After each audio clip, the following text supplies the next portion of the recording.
बेपनाह प्यार love story. Delhi में एक कॉलेज में मनीषा और अंकित एक साथ पढ़ाई करते थे।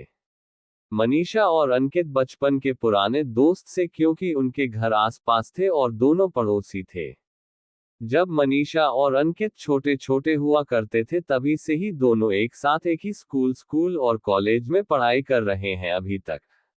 दोनों को एक साथ रहते रहते करीब करीब 18 से 20 साल का वक्त गुजर गया था, क्योंकि उन्होंने स्कूल से लेकर अपनी कॉलेज की पढ़ाई तक एक ही कॉलेज से एक ही साथ में किया करते थे। उस समय वे दोनों मतलब के मनीषा और अंकित एक साथ एक ही कॉलेज में पढ़ाई कर रहे थे। दोनों में इतनी ज्यादा गहरी मित्रता होने के कारण दोनों हमेशा साथ साथ रहते थे। इसी कारण से कॉलेज के सभी लोग उन दोनों के बीच में प्यार है ऐसा मानते थे। लेकिन अंकित और मनीषा के दिल में ऐसा कुछ भी नहीं था, वे दोनों सिर्फ एक अच्छे दोस्त थे। एक दिन अंकित कहता है कि मनीषा, हम दोनों की दोस्ती के चर्चे पूरे कॉलेज में है और लोग हम दोनों को काफी बुरा भला कहते हैं। तभी मनीषा कहती है कि ना ही तुम्हारे दिल में कुछ है मेरे लिए, नहीं मेरे दिल में तुम्हारे लिए कुछ है। हम दोनों एक सिर्फ पवित्र दोस्त हैं, हम दोनों के बीच में प्यार जैसा कोई चीज नहीं है।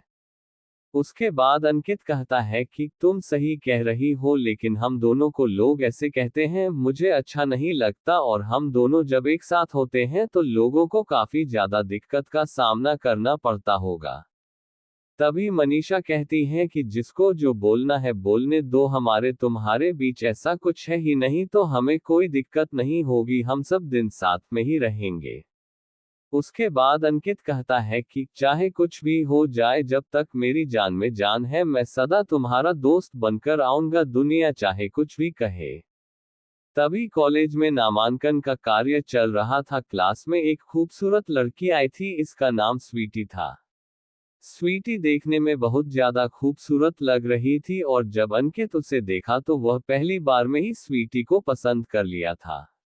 लेकिन ये बात ना तो स्वीटी को पता थी और ना ही मनीषा को।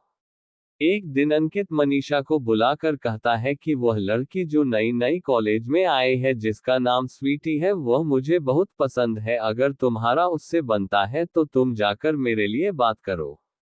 ये सुनकर मनीषा कहती है कि यह तो अच्छी बात है, वह तो बहुत अच्छी लड़की है, देखने में बहुत ज्यादा खूबसूरत है, तुमने अच्छी लड़की पसंद की है। फिर जैसे मनीषा एक दिन मौका देखती है, वह स्वीटी को अपने पास बुलाकर कहती है कि मेरा दोस्त मतलब कि अंकित तुमसे कुछ कहना चाहता है। फिर अंकित को उसके सामने बुलाती है और कहती है कि तुम दोनों आपस में बात कर लो। लेकिन जब अंकित स्वीटी से बात करने लगता है और कहता है कि स्वीटी, मैं तुमसे बहुत ज्यादा प्यार करता हूं और तुम मुझे बहुत ज्यादा पसंद हो। इतना सुनने के बाद स्वीटी कहती है कि मैं ही नहीं, पूरा कॉलेज तथा पूरी आसपुर के सभी लोग जानते हैं कि तुम्हारा और मनीषा का बहुत ज्यादा चक्कर चल रहा है। पूरा कॉलेज तुम्हारे मनीषा के बारे में बोल रहे हैं, ये दोनों प्रेमी प्रेमिका है, हमेशा एक साथ रहते हैं और एक दूसरे को प्यार भी करते हैं। ऐसे में मैं तुमसे कैसे प्यार कर सकती हूँ, लेकिन ये बात अलग है, मैं भी तुम्हें जब से देखी हूँ तब से तुम्हारे प्यार में पागल हूँ। स्वीटी, हम फिर से कहते हैं, जब मैंने पहली बार ही तुम्हें देखा तो तुम्हें पसंद कर लिया था, लेकिन लोगों की बातें सुनकर कि मनीषा तुम्हारी गर्लफ्रेंड है तो मैं अपने दिल से इस प्यार को निकाल दिया था।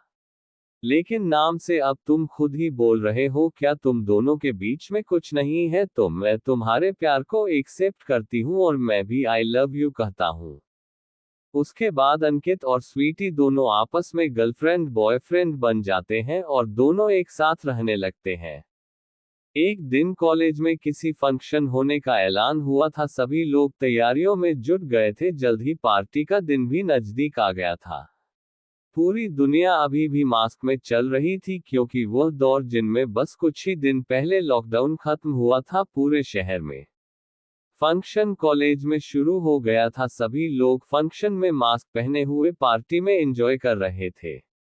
तभी उस पार्टी से निकलकर एक लड़का मनीषा को बुलाता है और कहता है कि चलो दूसरे कमरे में तुमसे कुछ बात करनी है। जब मनीषा बाहर निकलती है उसके साथ जाने के लिए, उसे नहीं पता था कि कोई और उन्हें बुला रहा है। मास्क लगाने के बावजूद भी उन्हें कुछ पता नहीं चला पा रहा था।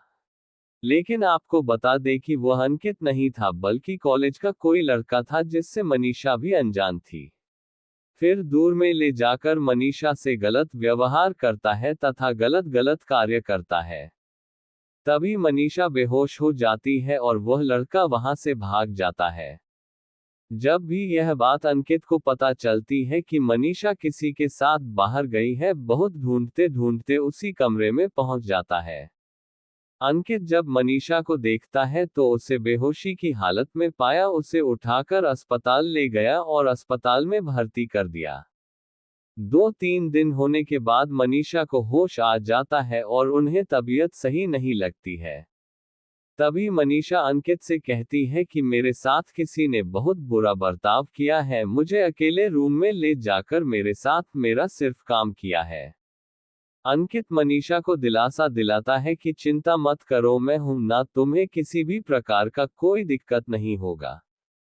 तभी मनीषा कहती है कि जब ये बात पूरी कॉलेज में पहुंच जाएगी और पूरे आस पड़ोस पहुंच जाएगी, मेरे घर वाले के पास पहुंच जाएगी, तो लोग क्या कहेंगे और मैं अपने घर वालों को क्या जवाब दूंगी। तभी अंकित कहता है कि तुम चिंता मत करो यार, ये राज हम दोनों के बीच ही रहेगा और मैं कुछ ही दिनों में तुम्हारे साथ गलत करने वाले को पकड़ ही लूंगा।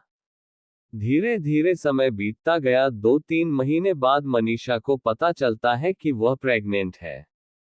तभी मनीषा कहती है कि अंकित, अब ये बात मेरे घर वाले सुनेंगे तो क्या कहेंगे, अब मुझे जीने का मन नहीं कर रहा है, मुझे मरने का मन कर रहा है। तभी अंकित कहता है कि तुम चिंता मत करो, मैं तुम्हारा सबसे अच्छा दोस्त हूं और मैंने वादा किया था कि जिंदगी भर तुम्हारा साथ दूंगा। फिर मनीषा को दिलासा देते हुए अंकित कहता है कि कोई बात नहीं है, तुम अपने घर वालों को बता सकती हो कि अंकित ही तुम्हारे बच्चे का बाप है। मनीषा ऐसा ही करती है। धीरे धीरे घर वाले समेत पूरी कॉलेज में पता चल जाता है। जब दोनों कॉलेज जाता है तो लोग देखकर हंसते हैं और कहते हैं कि देखो, दोनों में बहुत ज्यादा पवित्र मित्रता थी, लेकिन दोनों ने एक दूसरे के साथ गलत संबंध बनाकर अपने दोस्त को प्रेग्नेंट कर दिया। इन सभी बातों को सुनकर अंकित को बहुत ज्यादा बुरा लगता था, लेकिन उसने अपने दोस्त मनीषा से वादा किया था कि उन्हें किसी प्रकार या कोई तकलीफ नहीं होने देगा। जैसे ही समय बीतता गया और मनीषा का बच्चा जब जन्म लिया तो तभी अंकित कहता है कि अब मैं तो पुलिस को बता दूंगा, पुलिस छानबीन करेगी, बच्चा भी पैदा हो गया है, इनका डीएनए और मिलान हो जाएगा। अंकित इस बात को पुलिस को बता देता है। पुलिस अपने स्तर पर छानबीन शुरू कर देती है और असली गुनाहगार का पता लगा लेती है। पुलिस ने कॉलेज की सीसीटीवी फुटेज की मदद से असली गुनाहगार का पता लगा लिया है। वह लड़का उसी कॉलेज का अक्षय नाम का लड़का था। फिर मनीषा के बच्चे का अक्षय का डीएनए मिला ना होता है, दोनों का डीएनए एक जैसा पाया जाता है और असली गुनाहगार को पकड़ लिया जाता है। फिर दोनों के घर वाले को बुलाकर उनकी शादी कराई जाती है और फिर अंकित अपनी जिम्मेवारी से छुटकारा पाता है। ये देखकर मनीषा के घर वाले और कॉलेज के सभी लड़के लड़कियां अंकित की खूब तारीफ करते हैं और कहता है कि तुम दोनों को जैसे ही अच्छे दोस्त और सच्चे मित्र थे वैसे ही अभी भी है, हम ही लोगों को गलत पता चल गया था। सच्ची मित्रता तो तुम दोनों के अंदर ही है। बेपनाह प्यार लव स्टोरी का निष्कर्ष। उम्मीद है कि आप सभी को हमारे द्वारा जारी किया गया प्यार की कहानी बहुत ज्यादा पसंद आया होगा। अगर ये लव स्टोरी आपको पसंद आती है तो इसे अपने दोस्तों के साथ जरूर शेयर करें। अगर आपको स्टोरी अच्छी लगी हो तो लाइक, कमेंट और चैनल को सब्सक्राइब जरूर करें। धन्यवाद।